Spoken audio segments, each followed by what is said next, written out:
IndiGo ವಿಮಾನಗಳ ಹಾರಾಟ ಏಕಾಏಕಿ ರದ್ದಾಗಿದೆ. ಹಾಗಾಗಿ ಕೆಎಸ್ಆರ್ಟಿಸಿ, ಬಿಎಂಟಿಸಿ ಆದಾಯಕ್ಕೂ ಕೂಡ ಹೊಡೆತ ಬಿದ್ದಿದೆ. ಬೆಂಗಳೂರಿನ ವಿವಿಧೆಡೆ ಸಂಚರಿಸುವಂಥ ಬಸ್ಗಳು ಖಾಲಿ ಹೊಡಿತಾ ಇದ್ದಾವೆ. ನೋಡಿ, ವಿಮಾನ ರದ್ದಾದರೆ ಅಲ್ಲಷ್ಟೇ ಅಲ್ಲ, ವಿಮಾನಯಾನ ಸಂಸ್ಥೆಗಷ್ಟೇ ಅಲ್ಲ, ಇಲ್ಲಿ ಸಾರಿಗೆ ಸಂಸ್ಥೆಗಳಿಗೂ ಕೂಡ ಹೊಡೆತ ಬಿದ್ದಿದೆ. ಅದರಲ್ಲೂ ಬಿಎಂಟಿಸಿ ಮತ್ತು ಕೆಎಸ್ಆರ್ಟಿಸಿ. ಈಗ ಸಹಜವಾಗಿ ಬೇರೆ ಬೇರೆ ಜಿಲ್ಲೆಗಳಿಂದ ಬೆಂಗಳೂರಿಗೆ ಬಂದು ಇಲ್ಲಿಂದ ಅಂದರೆ ಮೆಜೆಸ್ಟಿಕ್ಕಿಂದ ಏರ್ಪೋರ್ಟ್ ಹೋಗೋರ ಸಂಖ್ಯೆ ಕೂಡ ಜಾಸ್ತಿ ಇರುತ್ತೆ. ಆಮೇಲೆ ಲೋಕಲ್ ಏನಿರ್ತಾರೆ ಅವರು ಕೂಡ ಬಸ್ಸನ್ನು ಅವಲಂಬಿಸಿರ್ತಾರೆ.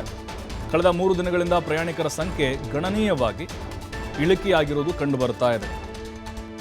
ಮೆಜೆಸ್ಟಿಕ್ನಿಂದ ಏರ್ಪೋರ್ಟ್ಗೆ ಸಾಗುವಂತಹ ಆ ಬಸ್ಗಳನ್ನು ನೋಡ್ತಾ ಇದ್ರೆ, ಅಂದರೆ ಈ ದೇವನಹಳ್ಳಿ ಕಡೆ ಏರ್ಪೋರ್ಟ್ ಇದೆ, ದೇವನಹಳ್ಳಿ ಏರ್ಪೋರ್ಟ್ ಇದೆ ಅಲ್ವಾ, ಅಲ್ಲಿಗೆ ಹೋಗುವಂಥ ಒಂದು ಬಸ್ಗಳು ಈಗ ಬನಶಂಕರಿಯಿಂದ ಆಗಿರ್ಬೋದು, ಜೊತೆಗೆ ಎಲೆಕ್ಟ್ರಾನಿಕ್ ಸಿಟಿ ಕಡೆಯಿಂದ ಆಗಿರಬಹುದು, ಇಲ್ಲಿ ಮೆಜೆಸ್ಟಿಕ್ಕು, ಈಗ ಮೇನ್ ಎಲ್ಲೆಲ್ಲಿ ವಿಭಾಗಗಳಿದ್ದಾವೆ ಅಲ್ಲಿಂದ ಹೊರಡುವಂಥ ಬಸ್ಗಳ ಸಂಖ್ಯೆ ಇದೆ, ನಾರ್ಮಲ್ ಆಗಿರುತ್ತೆ.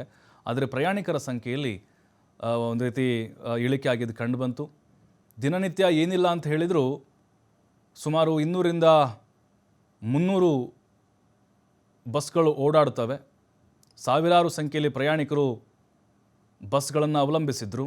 ಆದರೆ ಈಗ ಇಂಡಿಗೋ ವಿಮಾನ ರದ್ದಾಗಿರೋದ್ರಿಂದಾಗಿ ಬಸ್ಗಳಿಂದ ಪ್ರಯಾಣಿಕರು ಅಂತರವನ್ನು ಕಾಯ್ದುಕೊಂಡಿದ್ದಾರೆ.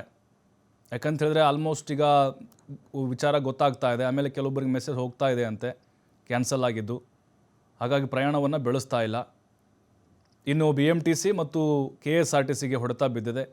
ಕೆಎಸ್ಆರ್ಟಿಸಿಗೆ ಹೇಗೆ ಅಂತ ಹೇಳಿದರೆ, ಈಗ ಬೇರೆ ಬೇರೆ ಜಿಲ್ಲೆಗಳಿಂದ ಕೆಎಸ್ಆರ್ಟಿಸಿ ಬಸ್ಸಲ್ಲಿ ಬಂದು ಅಲ್ಲಿಂದ ಅಂದರೆ ಮೆಜೆಸ್ಟಿಕ್ಕಿಂದ ಮತ್ತೆ ಏರ್ಪೋರ್ಟ್ಗೆ ಹೋಗಬೇಕಾದಂಥ ಒಂದು ಪರಿಸ್ಥಿತಿ, ಅಂದರೆ ಅದನ್ನು ಅವಲಂಬಿಸಿದ್ರು, ಅದು ಕೂಡ ಇಲ್ಲ. ಮತ್ತು ಬಿಎಂಟಿಸಿ ಏನಿದೆ, ಒಂದು ಬಸ್ಸಲ್ಲಿ ಏನಿಲ್ಲ ಅಂದರೂ ಒಂದು 30ರಿಂದ 35 ಜನ, ಬಟ್ ಈಗ 10 ಜನನೂ ಕೂಡ ಕಾಣಿಸ್ತಾ ಇಲ್ಲ.